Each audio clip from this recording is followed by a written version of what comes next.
ಜೈ ಹಿಂದ್ ಸೈನಿಕ್ರೆ. ಇವತ್ತು ನಾವು ನಿಮಗೋಸ್ಕರ ಕಾಮರ್ಸ್ ರ್ಯಾಂಕ್ ಲಿಸ್ಟ್ ತಗೊಂಬಂದಿದ್ದೇನೆ. ಈಗ ನೋಡಿ, ಈ ರ್ಯಾಂಕ್ ಅಲ್ಲಿ ನೀವು ನೋಡ್ಬಿಟ್ರೆ ಆಲ್ಮೋಸ್ಟ್ ನಿಮಗೆ ಒಂದು ಕ್ಲಾರಿಟಿ ಬರುತ್ತೆ. ಕೆಸೆಟ್ ಈ ಬಾರಿ ನಂದು ಕಾಮರ್ಸ್ ಆಗುತ್ತಾ ಆಗಲ್ಲ ಅನ್ನುವಂತ ಕ್ಲಾರಿಟಿ ಬಂದ್ಬಿಡುತ್ತೆ. ಮತ್ತೆ ನೋಡಿ, ನಿಮ್ಮ ಈ ಒಂದು ಕಾಮರ್ಸ್ ಸಬ್ಜೆಕ್ಟ್ ಅಲ್ಲಿ 13,524 ಜನ ಬರ್ದಿದ್ದೀರಾ.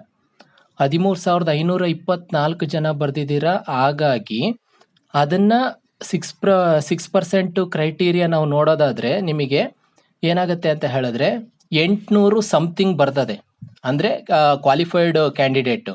ಅದರೊಳಗೆ ಮತ್ತೆ ನಾವು ಕ್ಯಾಟಗರಿ ವೈಸು ಏನ್ ಮಾಡಬೇಕು ಅಂತಂದ್ರೆ ವಿಭಾಗ ಮಾಡ್ತಾ ಹೋಗ್ಬೇಕು. ಕ್ಯಾಟಗರಿ ವೈಸ್ ಮಾಡಿದಂಥ ಸಂದರ್ಭದಲ್ಲಿ ಅದು ಫಾರ್ ಎಕ್ಸಾಂಪಲ್ GMಗೆ ಇಷ್ಟು, ಕ್ಯಾಟಗರಿ 1ಗೆ ಇಷ್ಟು, 2A 2B 3A 3B SC STಗೆ ಎಷ್ಟು ಬರುತ್ತೆ ಅಂತೇಳಿ ಗೊತ್ತಾಗುತ್ತೆ. ಆದರೆ ಅವರು ಕ್ಯಾಟಗರಿ ವೈಸ್ ಲೀಸ್ಟ್ ಬಿಟ್ಟಿಲ್ಲದೆ ಇರೋ ಕಾರಣ ನಾವು GMನ ಪ್ರಿಡಿಕ್ಟ್ ಮಾಡ್ಬೋದು ಇಷ್ಟು ಬರುತ್ತೆ ಅಂತ ಹೇಳ್ಬಿಟ್ಟು. ಯಾವ ತರ ಅಂತ ಹೇಳಿದ್ರೆ, ಈಗ 13,524ರಲ್ಲಿ ನಾವು -6% ಮಾಡ್ಕೊಂಡ್ರೆ ಬಂದಂತ ಏನು ಬರುತ್ತೆ ಅದನ್ನ ಮತ್ತೆ ನಾವು GMಗೆ ಕರ್ನಾಟಕದ ಮೀಸಲಾತಿಯ ಪ್ರಕಾರ, ಪ್ರಸ್ತುತ ಕರ್ನಾಟಕದ ಮೀಸಲಾತಿಯ ಪ್ರಕಾರ GMಗೆ 44%, ಕ್ಯಾಟಗರಿ 1ಗೆ 4%, 2Aಗೆ 15%, 2Bಗೆ 4%, 3Aಗೆ 4%, 3Bಗೆ 5%, SCಗೆ 17%, STಗೆ 7% ಇದೆ. ಈಗ ಇದು ಪ್ರಸ್ತುತ ಇರ್ತಕ್ಕಂಥ ಕರ್ನಾಟಕದ ಮೀಸಲಾತಿ. ಈ ಮೀಸಲಾತಿ ಪ್ರಕಾರ ನಾವು ನೋಡೋದಾದ್ರೆ GMಗೆ 44% ನಾವು ಈಗ ಬಂದಿರ್ತಕ್ಕಂಥ, ಅಂದ್ರೆ 13,524ರಲ್ಲಿ 6% ಕ್ರೈಟೀರಿಯಾ ಏನ್ ಅವ್ರು ತೆಗಿತಾರೆ, ಅದರೊಳಗೆ ನಿಮಗೆ ಬರ್ತಕ್ಕಂತಹ ಕ್ಯಾಂಡಿಡೇಟ್ ಏನಿದ್ದಾರೆ ಕ್ಯಾಂಡಿಡೇಟ್ಸ್, ಆ ಕ್ವಾಲಿಫೈಡ್ ಕ್ಯಾಂಡಿಡೇಟ್ಸ್ ಒಳಗೆ ಮತ್ತೆ ನಾವು -44% ಮಾಡಿದ್ರೆ GM ಪರ್ಸೆಂಟೇಜ್ ಗೊತ್ತಾಗ್ಬಿಡುತ್ತೆ. ಅಂದ್ರೆ GM ಅಲ್ಲಿ ಎಷ್ಟಕ್ಕೆ ನಿಲ್ಬಹುದು ಅನ್ನುವಂತಹ ಒಂದು ಪ್ರಿಡಿಕ್ಷನ್ ನ ಮಾಡಬಹುದು. ಹಾಗಾಗಿ ನೋಡಿ, ನಾನು ನೋಡಿರ್ತಕ್ಕಂಥ ಪ್ರಕಾರ ನಿಮಗೆ ಕಾಮರ್ಸ್ ಅಲ್ಲಿ GMಗೆ 154ರಿಂದ 156ಕ್ಕೆ ನಿಲ್ಲುವಂತ ಸಾಧ್ಯತೆ ತುಂಬಾ ಹೆಚ್ಚಿದೆ. ಮತ್ತೆ ನಾವು ಕ್ಯಾಟಗರಿ ವೈಸು ನಾವು ಹೇಳೋದಕ್ಕಾಗೋದಿಲ್ಲ, ಯಾಕೆ ಅಂತಂದ್ರೆ ಅವರು ಕ್ಯಾಟಗರಿ ವೈಸು ಲೀಸ್ಟ್ ಬಿಟ್ಟಿಲ್ಲ ಅಂತ ಹೇಳದ್ನಲ್ಲ. ಹಾಗಾಗಿ ಈಗ GMಗೆ 154ರಿಂದ 156ಕ್ಕೆ ನಿಲ್ಲುತ್ತೆ ಅಂತ ಹೇಳಿದೆ. 1-2 ಅಥವಾ 4 ಹೆಚ್ಚು ಕಮ್ಮಿ ಆಗ್ಬೋದು, ಬಟ್ 154 156 ಅಂತೂ ನಿಲ್ಲುತ್ತೆ. ಮತ್ತೆ ನೋಡಿ, ಈಗ ನೀವು ಕ್ಯಾಟಗರಿ ವೈಸು ಎಷ್ಟಾಗುತ್ತೆ ಅಂತ ಹೇಳಿ ನಾನು ಹೇಳ್ದೆ, ಮುಂಚೆನೆ ಹೇಳೋದಕ್ಕಾಗೋದಿಲ್ಲ. ಈಗ ಇದ್ರ ಮೇಲೆ ಈ ಒಂದು GM ಅಲ್ಲಿ ಎಷ್ಟು ನಿಲ್ಲುತ್ತೆ ಅನ್ನುವಂಥದ್ದು ಹೇಳಿದ್ನಲ್ಲ, 154ರಿಂದ 156 ಅಂತ ಹೇಳ್ಬಿಟ್ಟು, ಅದರಲ್ಲಿ ನಿಮ್ಮ ಹಿಂದಿನ ವರ್ಷದ ಕಟ್ ಆಫಿಗೂ ಆ GM ಕಟ್ ಆಫಿಗೂ, ಕ್ಯಾಟಗರಿ ಕಟ್ ಆಫಿಗೂ ಮತ್ತೆ GM ಕಟ್ ಆಫಿಗೂ ಎಷ್ಟು ವ್ಯತ್ಯಾಸ ಇತ್ತು ಅನ್ನೋದನ್ನ ನೋಡ್ಕೊಳ್ಳಿ. ಅದನ್ನ ನೋಡ್ಕೊಂಡ್ಬಿಟ್ರೆ ನೀವೇ ಒಂದು ಪ್ರಿಡಿಕ್ಷನ್ ಮಾಡ್ಬೋದು, ಇಷ್ಟಕ್ಕೆ ಈ ವರ್ಷ ನಿಲ್ಬೋದು ಅಂತ ಹೇಳ್ಬಿಟ್ಟು. ಹಾಗಾಗಿ ನೋಡಿ, ನಿಮಗೆ ಈಗ ನಾವು ಹಾಕಿರ್ತಕ್ಕಂತಹ ಏನು ರ್ಯಾಂಕ್ ಲಿಸ್ಟ್ ಇದೆ ಅದನ್ನ ಸರಿಯಾಗಿ ನೋಡ್ಕೋತಾ ಹೋಗಿ. ನೀವು ಯಾವ ಸ್ಥಾನದಲ್ಲಿ ಬರ್ತೀರಾ, ಅಂದ್ರೆ ಈಗ ನಿಮ್ಗೆ ರ್ಯಾಂಕು ಫಸ್ಟ್ ಇಂದ ಹಿಡಿದು 13,524 ತನಕನೂ ಏನ್ ಕ್ಯಾಂಡಿಡೇಟ್ಸ್ ಬರ್ದಿದ್ದೀರಾ ಅದರಲ್ಲಿ ನಿಮ್ಮ ರ್ಯಾಂಕ್ ಎಲ್ಲಿದೆ ಅನ್ನೋದನ್ನ ನೋಡ್ಕೊಳ್ಳಿ. ನಿಮ್ದು ರ್ಯಾಂಕ್ ತುಂಬಾ ಚೆನ್ನಾಗಿತ್ತು ಅಂತ ಅಂದ್ರೆ ಆಲ್ರೆಡಿ ನಿಮ್ದು ಆಯ್ತು ಅಂತಾನೆ ತಿಳ್ಕೊಂಬಿಡಿ. ಯಾಕೆಂದ್ರೆ ಟಾಪ್ ಅಲ್ಲಿ ಇರ್ಬೇಕು ಮೇಯ್ನು. ಈಗ 13,524ನ -6% ಕ್ರೈಟೀರಿಯಾ ಅವ್ರು ಮಾಡಿದ್ರೆ ನಿಮಗೆ 6% ಅಂತಂದ್ರೆ ಈಗ ಸ್ಟಾರ್ಟಿಂಗ್ ಅಂದ್ರೆ ಹೈಯೆಸ್ಟ್ ಇಂದ 6% ವರೆಗೂ ಎಷ್ಟು ಬರುತ್ತೋ ಅಷ್ಟನ್ನ ತಗೊಂತಾರೆ. ಈಗ ಮತ್ತೆ GMಗಾದ್ರೂ ಅಷ್ಟೇನೆ. ಈಗ ಕರ್ನಾಟಕದ ಮೀಸಲಾತಿ ಪ್ರಕಾರ ಪ್ರಸ್ತುತ 44% ಏನು ಮೀಸಲಾತಿ ಇದೆ GMಗೆ ಅಂತ ಹೇಳಿದ್ನೋ, ಅಲ್ಲೂ ಕೂಡ ಅಷ್ಟೇನೆ. ಟಾಪ್ ಈ ಬರ್ತಕ್ಕಂಥ, ಅಂದ್ರೆ ಈಗ ನಿಮಗೆ GMಗೆ 44% ಅಂತಂದ್ರೆ ಈಗ ನಿಮಗೆ 13,524 -6% ಮಾಡಿದಂತ ಸಂದರ್ಭದಲ್ಲಿ ಅಲ್ಲಿ ಬಂದಿರತಕ್ಕಂತಹ ಟೋಟಲ್ ಕ್ಯಾಂಡಿಡೇಟ್ -44% ಮಾಡಿದಾಗ ಬಂದಂತ ಕ್ಯಾಂಡಿಡೇಟ್ಸ್, ಫಾರ್ ಎಕ್ಸಾಂಪಲ್ ಈಗ 354 ಬಂದ್ರು ಅಂದ್ಕೊಳ್ಳಿ, ಆ 354 ಟಾಪ್ ಸ್ಕೋರ್ ಮಾಡಿರ್ತಕ್ಕಂಥವ್ರನ್ನ ತಗೋತಾರೆ. ಅಂದ್ರೆ GM 44%ಗೆ ಆ ಟಾಪ್ ಕ್ಯಾಂಡಿಡೇಟ್ಸ್ ಕ್ವಾಲಿಫೈಡ್ ಆಗ್ತಾರೆ. ಈ ತರ ನೀವು ಕ್ಯಾಟಗರಿ ವೈಸು ಮಾಡ್ಕೋತಾ ಹೋಗ್ಬೇಕು. ಬಟ್ ನಾವು ಅದೇ ಕ್ಯಾಟಗರಿ ವೈಸ್ ಮಾಡೋದಕ್ಕೆ ಈಗ ಸಾಧ್ಯ ಇಲ್ಲ, ಯಾಕೆಂದ್ರೆ ಅವ್ರು ಕ್ಯಾಟಗರಿ ವೈಸ್ ಲೀಸ್ಟ್ ಬಿಟ್ಟಿಲ್ಲ ಅಂತ ಹೇಳಿದ್ನಲ್ಲ. ಹಾಗಾಗಿ ನೀವು ಇದರಲ್ಲಿ ಆಲ್ಮೋಸ್ಟ್ ನಿಮಗೆ ಒಂದು ಕ್ಲಾರಿಟಿ ಬಂದ್ಬಿಡುತ್ತೆ. ಅಂದ್ರೆ GM ಗೆ ನಿಲ್ಲುವಂತಹ ಒಂದು ಕಟ್ ಆಫಿನ ಮುಖಾಂತರ ನೀವೇನ್ ಮಾಡ್ಬೋದು ಅಂತ ಹೇಳಿದ್ರೆ, ನಿಮ್ಮ ಕ್ಯಾಟಗರಿ ವೈಸು ಹಿಂದಿನ ವರ್ಷ ಎಷ್ಟಿತ್ತು, ಮತ್ತೆ ಈ ಈ ಸತಿ ಅಂದ್ರೆ ಹಿಂದಿನ ವರ್ಷ GM ಕಟ್ ಆಫ್ ಎಷ್ಟಿತ್ತು, ಮತ್ತೆ ಈ ಬಾರಿ ನಾನು ಹೇಳಿರ್ತಕ್ಕಂಥ ಕಟ್ ಆಫ್ ಏನಿದೆ ಅದಕ್ಕೂ ಏನಾದರೂ ವ್ಯತ್ಯಾಸ ಇದೆಯಾ, ಕಮ್ಮಿ ಇದೆಯಾ ಅಥವಾ ಜಾಸ್ತಿ ಇದೆಯಾ. ಕಮ್ಮಿ ಇತ್ತು ಅಂತ ಅಂದ್ರೆ ಈಗ ನೀವು ಲಾಸ್ಟ್ ಟೈಮು ಕ್ಯಾಟಗರಿ ವೈಸ್ ಏನ್ ಬಿಟ್ಟಿದ್ರು ಅದ್ರೊಳಗೆ ಎಷ್ಟು ಬಂದಿತ್ತು ಅದ್ರಾಗ ಒಂದ್ 2-4ನ್ನ ಮೈನಸ್ ಮಾಡ್ಕೊಳ್ಳಿ. ಜಾಸ್ತಿ ಇತ್ತು ಅಂತಂದ್ರೆ ಒಂದ್ 4 ಅಥವಾ ಒಂದ್ 6ನ್ನ ಜಾಸ್ತಿ ಮಾಡ್ಕೊಳ್ಳಿ ಅಷ್ಟೇನೆ. ಅಲ್ಲಿ ಏನು ನಿಮಗೆ ಲಾಸ್ಟ್ ಟೈಮ್ ಬಿಟ್ಟಿದ್ರು ಆ ಕ್ಯಾಟಗರಿ ವೈಸ್ ನೋಡ್ಕೊಂಡ್ಬಿಟ್ಟು ಮತ್ತೆ ಆ GM ಅಲ್ಲಿ ಎಷ್ಟಿತ್ತು ಅನ್ನೋದನ್ನ ನೋಡ್ಕೊಂಡು ನೀವೇನ್ ಮಾಡ್ಬೋದು ಅಂತಂದ್ರೆ ನಿರ್ಧಾರ ಮಾಡ್ಬೋದು.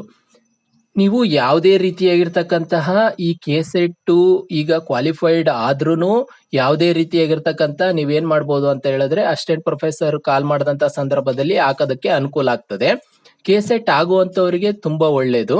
ಮತ್ತೆ ಈಗ KCET ಆಗುವಂತ ಸಾಧ್ಯತೆ ಕಡಿಮೆ ಇದ್ದಂತವ್ರು ನಾವು ಎಲ್ಲಿ ತಪ್ಪು ಮಾಡಿದ್ವಿ ಮತ್ತೆ ನಾವು ಎಲ್ಲಿ ಸರಿ ಮಾಡ್ಕೋಬೇಕು ಅನ್ನುವಂತಹದ್ದನ್ನ ನೀವು ಅರ್ಥ ಮಾಡ್ಕೊಂಡ್ರೆ ಸಾಕು. ಫಸ್ಟ್ ಟೈಮ್ ಬರ್ದಿರ್ತಿರಲ್ಲ ಅಂತ ಸಂದರ್ಭದಲ್ಲಿ ಕೆಲವರಿಗೆ ಏನಾಗುತ್ತೆ ಅಂತ ಹೇಳಿದ್ರೆ ಗೊಂದಲ ಉಂಟಾಗಿ ಆತಂಕದಲ್ಲಿ ಭಯದಲ್ಲಿ ಹೆಚ್ಚು ಕಮ್ಮಿ ಆಗುತ್ತೆ. ಏನು ತೊಂದರೆ ಏನಿಲ್ಲ. ನೀವು ಆದಷ್ಟು ಟೈಮನ್ನ ಎಷ್ಟು ಅದನ್ನ ಟೈಮ್ ಕರೆಕ್ಟಾಗಿ ಮ್ಯಾನೇಜ್ ಮಾಡ್ತಿರೋ ಅದು ತುಂಬಾ ಮುಖ್ಯ ಆಗುತ್ತೆ. ಈ ಲಾಸ್ಟ್ ಟೈಮ್ ಏನಾಗಿತ್ತು ಅಂತಂದ್ರೆ ಪೇಪರ್ 1 ಒಂದು ಟೈಮಲ್ಲಿ ಕೊಟ್ಟಿರ್ತಕ್ಕಂಥ OMR ಶೀಟನ್ನ ತಗೊಂತಾ ಇದ್ರು. ಇನ್ನೊಂದು ಟೈಮಲ್ಲಿ OMR ಶೀಟನ್ನ ಸೆಕೆಂಡ್ ಪೇಪರ್ಗೆ ತಗೋತಾ ಇದ್ರು. ಈಗ ಏನ್ ಮಾಡಿದ್ದಾರೆ ಅಂತಂದ್ರೆ ಪೇಪರ್ ಫಸ್ಟ್ ಮತ್ತೆ ಪೇಪರ್ ಸೆಕೆಂಡ್ ಎರಡನ್ನು ಒಂದೇ ಬಾರಿ ಕಲೆಕ್ಟ್ ಮಾಡ್ತಾರೆ. ಹಾಗಾಗಿ ನಿಮಗೇನಾಗುತ್ತೆ ಅಂತಂದ್ರೆ ನೀವೇನಾದ್ರೂ ಪೇಪರ್ ಫಸ್ಟ್ ಅಲ್ಲಿ ತುಂಬಾ ಹೆಚ್ಚಿಗೆ ಟೈಮ್ ತಗೊಂಡ್ಬಿಟ್ಟು ಪೇಪರ್ ಸೆಕೆಂಡ್ ಅಲ್ಲಿ ಟೈಮನ್ನ ನೀವು ಕೊಡ್ಲಿಲ್ಲ ನಿಮ್ಮ ಪೇಪರಿಗೆ ಅಂತಂದ್ರೆ ನಿಮಗೆ ಸಮಯ ವ್ಯರ್ಥ ಆಗುತ್ತೆ. ಸಮಯ ವ್ಯರ್ಥ ಆದಾಗ ಆ ಒಂದು ಟೈಮ್ ಮ್ಯಾನೇಜ್ಮೆಂಟ್ ಮಾಡಬೇಕು ಅನ್ನುವಂತಹ ಒಂದು ದೃಷ್ಟಿಯಿಂದ ನೀವು ಗಡಿಬಿಡಿಯಲ್ಲಿ ನಿಮಗೆ ಗೊತ್ತಿರ್ತಕ್ಕಂತಹ ಆನ್ಸರ್ಗಳನ್ನೇ ತಪ್ಪಾಕುವಂತ ಸಾಧ್ಯತೆ ಇರುತ್ತೆ. ಹಾಗಾಗಿ ಸಮಯ ತುಂಬಾ ಮುಖ್ಯ ಆಗುತ್ತೆ. ಸಮಯನ ಕರೆಕ್ಟಾಗಿ ನೋಡ್ಕೊಂಡ್ಬಿಟ್ಟು ಮಾಡ್ಬೇಕಾಗತ್ತೆ. ನೆಕ್ಸ್ಟ್ ಈಗ ಹೆಚ್ಚು ಕಮ್ಮಿ ಆದಂತ ಸಂದರ್ಭದಲ್ಲಿ ಈಗ ಫಸ್ಟ್ ಟೈಮ್ ಬರ್ದಿದ್ದೀನಿ ನಂದು ಈ ಬಾರಿನೇ ಆಗುತ್ತೆ ಅಂತಂದ್ರೆ ತುಂಬಾ ಒಳ್ಳೇದು. ನಿಮಗೆ ಒಳ್ಳೇದಾಗ್ಲಿ. ಅಸಿಸ್ಟೆಂಟ್ ಪ್ರೊಫೆಸರ್ಗೆ ನೀವು ಪ್ರಿಪ್ರೇಷನ್ ನ ಮಾಡ್ಕೊಳ್ಳಿ. ಮತ್ತೆ ಈಗ KCET ಈಗ 2024 ಏನ್ ಕಾಲ್ ಮಾಡಿದ್ರು ಈ 2024 ಜೊತೆಗೆ ಮತ್ತೆ 2025 ಕೂಡ ಕಾಲ್ ಆಗೋದಿದೆ. ಅದಕ್ಕೂ ಕೂಡ ನೀವು ಪ್ರಿಪ್ರೇಷನ್ ಮಾಡ್ಕೋಬಹುದು. ಅಕಸ್ಮಾತ್ ನಂದು ಆಗಲ್ಲ ಅನ್ನುವಂತಹ ಸಾಧ್ಯತೆ ಇದ್ದಂಥವ್ರು ಆಗತ್ತೆ ಅಂತಂದ್ರೆ ತುಂಬಾ ಒಳ್ಳೇದು. ಮತ್ತೆ ನೀವು ಓದೋದನ್ನ ಮಾತ್ರ ಬಿಡಬೇಡಿ. ಮತ್ತೆ ನೋಡಿ GK ಈ ಬಾರಿ ಮತ್ತೆ ಲಾಸ್ಟ್ ಬಾರಿನು ಅಂತ ಏನ್ ಟಫ್ ಏನಿರ್ಲಿಲ್ಲ. ಆದರೆ ನೀವು ಅಸಿಸ್ಟೆಂಟ್ ಪ್ರೊಫೆಸರ್ಗೆ ಏನಾದ್ರೂ ಪ್ರಿಪ್ರೇಷನ್ ಮಾಡ್ತಿದ್ದೀರಾ ಅಂತಂದ್ರೆ ಆ GK ಈ GK ಹೋಲಿಸಿದ್ರೆ ಈಗ ಅಸಿಸ್ಟೆಂಟ್ ಪ್ರೊಫೆಸರಿನ GK ತುಂಬಾ ಟಫ್ ಇರುತ್ತೆ. ಹಾಗಾಗಿ ನಾವು ನಮ್ಮ ಪ್ರಿಪ್ರೇಷನ್ ಲೆವೆಲ್ನ ಬೂಸ್ಟ್ ಮಾಡ್ಕೋಬೇಕು. ಪ್ರಿಪ್ರೇಷನ್ ಲೆವೆಲ್ ಹೈ ಮಾಡ್ಕೊಂಡಂತ ಸಂದರ್ಭದಲ್ಲಿ ಏನಾಗುತ್ತೆ ಅಂತಂದ್ರೆ ನಾವು ಲೀಸ್ಟ್ ಅಲ್ಲಿ ಹೆಸರು ಬರೋದು ಹೆಚ್ಚಾಗ್ತಾ ಹೋಗುತ್ತೆ. ಅಂದ್ರೆ ಈ ಲೀಸ್ಟ್ ಅಲ್ಲಿ ಹೆಸರು ಬರ್ತಕ್ಕಂತ ಒಂದು ಈಗ ಲಿಸ್ಟ್ ಅಲ್ಲಿ ನಿಮ್ದು ಹೆಸರು ಬರುವಂತಹ ಸಾಧ್ಯತೆ ಹೆಚ್ಚಾಗ್ತಾ ಹೋಗುತ್ತೆ. ಹಾಗಾಗಿ ನೀವೇನ್ ಮಾಡಿ ಅಂತಂದ್ರೆ ನಿಮಗೆ ಎಷ್ಟು ಸಾಧ್ಯನೋ ಅಷ್ಟು GK ಕಡೆಗೇನು ನಿಮ್ಮ ಒಲವನ್ನ ತೋರಿಸ್ರಿ. ಮತ್ತೆ ನಿಮ್ಮ ಸಬ್ಜೆಕ್ಟ್ ಪೇಪರ್ ಏನಿದೆ ಕಾಮರ್ಸು ಅದರಲ್ಲೂ ಕೂಡ ನಿಮಗೆ ಆಲ್ರೆಡಿ ನಿಮಗೆ ಜ್ಞಾನ ಇರ್ತದೆ. ಯಾಕೆಂದ್ರೆ ನಿಮ್ಮ ಸಬ್ಜೆಕ್ಟು ಅಂತಂದ್ರೆ ನಿಮಗೆ ಉತ್ತಮವಾದಂತ ಜ್ಞಾನ ಇರಲೇಬೇಕು. ನಿಮ್ಮ ಸಬ್ಜೆಕ್ಟ್ ಅಲ್ಲಿ ನಿಮಗೆ ಉತ್ತಮವಾದಂತ ಜ್ಞಾನ ಇತ್ತು ಅಂದ್ರೆ ಮಾತ್ರ ನೀವು ಈಗ ನೀವೇನ್ ಮಾಡ್ಬೋದು ಅಂತಂದ್ರೆ ಉಪನ್ಯಾಸ ಮಾಡೋದಕ್ಕೆ ಅರ್ಹತೆ ಪಡೆದಂತ ಸಂದರ್ಭದಲ್ಲಿ ಉಪನ್ಯಾಸ ಮಾಡಲು ನೀವು ಯೋಗ್ಯರಿರ್ತೀರ. ಹಾಗಾಗಿ ನಿಮ್ಮ ಸಬ್ಜೆಕ್ಟಿನ ಜ್ಞಾನದ ಜೊತೆಗೆ GKಯ ಜ್ಞಾನವನ್ನು ಪಡೆದುಕೊಳ್ಳಿ. ಹಲವಾರು ಡಿಗ್ರಿ ಮೇಲೆ ಕಾಲ್ಫಾರ್ಮ್ ಆಗ್ತಾ ಇರ್ತವೆ. ಅದನ್ನೆಲ್ಲ ಹಾಕಿ ಎಲ್ಲಾ ಎಕ್ಸಾಮ್ಗಳ್ನು ತುಂಬಾ ಚೆನ್ನಾಗಿ ಮಾಡಿ. ಈಗೇನಾದ್ರೂ ನೀವೇನಾದ್ರೂ PDOಗೆ ಏನಾದ್ರೂ ಬರ್ದಿದ್ರಿ ಅಂತಂದ್ರೆ ಅಲ್ಲೂ ಕೂಡ ನಿಮಗೆ ಒಳ್ಳೇದಾಗ್ಲಿ, ಒಳ್ಳೆ ಸ್ಕೋರ್ ಬಂದ್ಬಿಟ್ಟು ಸೆಲೆಕ್ಟ್ ಆಗ್ಲಿ ಅಂತ ಬಯಸ್ತೇನೆ. ಮತ್ತೆ ಈಗ ನೀವು ಯಾವ್ದು ಬರ್ದಿಲ್ಲ ಅಂತಂದ್ರೆ ಯಾವ್ದಾದ್ರು ಕಾಂಪಿಟೇಟಿವ್ ಎಕ್ಸಾಮ್ಗಳು ಕಾಲಾಗ್ತಿರ್ತಲ್ವಾ ಅಂತ ಸಂದರ್ಭದಲ್ಲಿ ನಿಮ್ಮ ಈಗ ಒಂದು ಕಾಮರ್ಸಿಗೆ ಸಂಬಂಧಪಟ್ಟಂಗೆ ಯಾವಾದ್ರೂ ಕಾಲ್ ಆದ್ವು ಅಥವಾ ಜನರಲ್ ಸಾಮಾನ್ಯವಾಗಿ ಕಾಲ್ ಆಗ್ತಾ ಇರ್ತವೆ, ಎನಿ ಡಿಗ್ರಿ ಕಾಲ್ ಆಗ್ತಾ ಇರ್ತವೆ. ಅಂತ ಸಂದರ್ಭದಲ್ಲಿ ಆಗ್ಬೋದು. ಫಾರ್ ಎಕ್ಸಾಂಪಲ್ ಈಗ ನಿಮಗೆ PDO ಆಗಿರ್ಬೋದು, ಮತ್ತೆ ಈಗ ನೋಡಿ ಬ್ಯಾಕ್ವರ್ಡ್ ಕ್ಲಾಸ್ ವೆಲ್ಫೇರ್ ಆಫೀಸರ್ ಅಂತ ಹೇಳ್ಬಿಟ್ಟು ಕಾಲ್ ಮಾಡಿದ್ರು. ಅದಕ್ಕೂ ನೀವೇನಾದ್ರೂ ಹಾಕಿದ್ರಿ ಅಂತಂದ್ರೆ ಅದಕ್ಕೂ ಪ್ರಿಪ್ರೇಷನ್ ಮಾಡ್ಕೊಳ್ಳಿ. ಅದನ್ನು ಕೂಡ ತುಂಬಾ ಒಳ್ಳೆ ಒಂದು ಹುದ್ದೆ ಆಗಿರ್ತದೆ.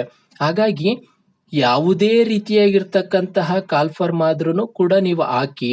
ಮತ್ತೆ ಈ ಕೆಸೆಟ್ ಈ ಬಾರಿ ನಿಮ್ದು ಕಾಮರ್ಸ್ ಆಯ್ತು ಅಂತಂದ್ರೆ ತುಂಬಾ ಒಳ್ಳೇದು. ನಿಮಗೆ ಅಭಿನಂದನೆಗಳನ್ನು ಸಲ್ಲಿಸ್ತೇನೆ ಇವಾಗ್ಲೇನೆ. ಮತ್ತೆ ನಿಮಗೆ ಆಗಲ್ಲ ಅನ್ನುವಂತ ಸಾಧ್ಯತೆ ಇದ್ದಂತವರು ಪ್ರಿಪ್ರೇಷನ್ ಮಾಡ್ಕೊಳ್ಳಿ, ನಿಮಗೂ ಕೂಡ ಒಳ್ಳೇದಾಗ್ತದೆ. ನೋಡಿ, ಒಂದೇ ಬಾರಿ ನಂದು ಆಗಬೇಕು ಅಂತ ಅಂದ್ಕೊಂಡ್ರೆ ಸಾಧ್ಯತೆಗಳು ಸಾಧ್ಯತೆ ಇದೆ, ಆದ್ರೆ ನಮ್ಮ ಪ್ರಿಪ್ರೇಷನ್ ಲೆವೆಲ್ ಮೇಲೆ ಡಿಪೆಂಡ್ ಆಗುತ್ತೆ. ನಾವು ಎಷ್ಟು ಹಾರ್ಡ್ ವರ್ಕ್ ಮಾಡ್ತೀವೋ ಅಷ್ಟು, ಅಂದ್ರೆ ಹಾರ್ಡ್ ವರ್ಕ್ ಅನ್ನೋದಕ್ಕಿಂತ ಸ್ಮಾರ್ಟ್ ವರ್ಕ್ ಇರಬೇಕು. ಹಾರ್ಡ್ ವರ್ಕೂನು ಅಂದ್ರೆ ಹಾರ್ಡ್ ವರ್ಕ್ ಅಂತಂದ್ರೆ ನಾನು ಎಲ್ಲ ಇದ್ ಮಾಡ್ತೀನಿ ಅನ್ನೋದಕ್ಕಿಂತ ಲಾಸ್ಟ್ ಇಯರ್ ಕ್ವಶನ್ ಪೇಪರ್ನ ಅನಾಲಿಸಿಸ್ ಮಾಡಬೇಕು.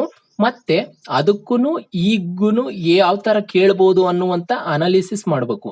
ಅಂತಹ ಸಂದರ್ಭದಲ್ಲಿ ಏನಾಗುತ್ತೆ ಅಂತಂದ್ರೆ ನಿಮಗೆ ಕ್ವಾಲಿಫೈಡ್ ಆಗ್ತಕ್ಕಂತಹ ಸಾಧ್ಯತೆ ಬಹುತೇಕ ಖಚಿತವಾಗ್ತದೆ. ಹಾಗಾಗಿ last year question paper analysis ಮಾಡೋದನ್ನ ಮರಿಬೇಡಿ. ಮತ್ತೆ ಆದಷ್ಟು ನೀವು ನಿಮಗೆ ಏನ್ ಸಬ್ಜೆಕ್ಟ್ ಇದೆ, ನಿಮ್ಮ ಕಾಮರ್ಸಿಗೆ ಸಂಬಂಧಪಟ್ಟಂತೆ ಏನ್ ಸಬ್ಜೆಕ್ಟ್ ಇದೆ, ಅವರು ನೆಟ್ ಆಗಿರ್ಬೋದು, ಕೆಸೆಟ್ ಆಗಿರ್ಬೋದು, ಯಾವ್ದ್ರಲ್ಲಿ ಈ ನಿಮಗೆ ಸಬ್ಜೆಕ್ಟ್ ಅಲ್ಲಿ ಯಾವ ತರ ಎಲ್ಲ ಕೇಳ್ತಾರೆ ಅದನ್ನ ಕರೆಕ್ಟ್ ಆಗಿ ಓದ್ಕೋತಾ ಹೋಗಿ. ಖಂಡಿತ ನಿಮಗೆ ಏನಾಗುತ್ತೆ ಅಂತಂದ್ರೆ ಕ್ವಾಲಿಫೈಡ್ ಆಗುತ್ತೆ. ನಿಮ್ಗೆ ಎಲ್ಲರಿಗೂ ಒಳ್ಳೇದಾಗ್ಲಿ. ಈಗ ಇದೇನ್ ರ್ಯಾಂಕ್ ಲಿಸ್ಟ್ ಇದೆ ಅದರಲ್ಲಿ ನೋಡ್ಕೊಂಡ್ಬಿಟ್ಟು ನಾನು ಹೇಳ್ದಂಗೆ ನೀವು ಪ್ರಿಡಿಕ್ಷನ್ ನ ಮಾಡ್ಕೋಬಹುದು. ನಿಮಗೆ ಎಲ್ಲರಿಗೂ ಒಳ್ಳೇದಾಗ್ಲಿ ಅಂತ ಬಯಸ್ತಾ ನಾನು ನಮ್ಮ ವಿಡಿಯೋನ ಮುಗಿಸ್ತಾ ಇದ್ದೇನೆ. ಜೈ ಹಿಂದ್, ಜೈ ಭಗತ್ ಸಿಂಗ್.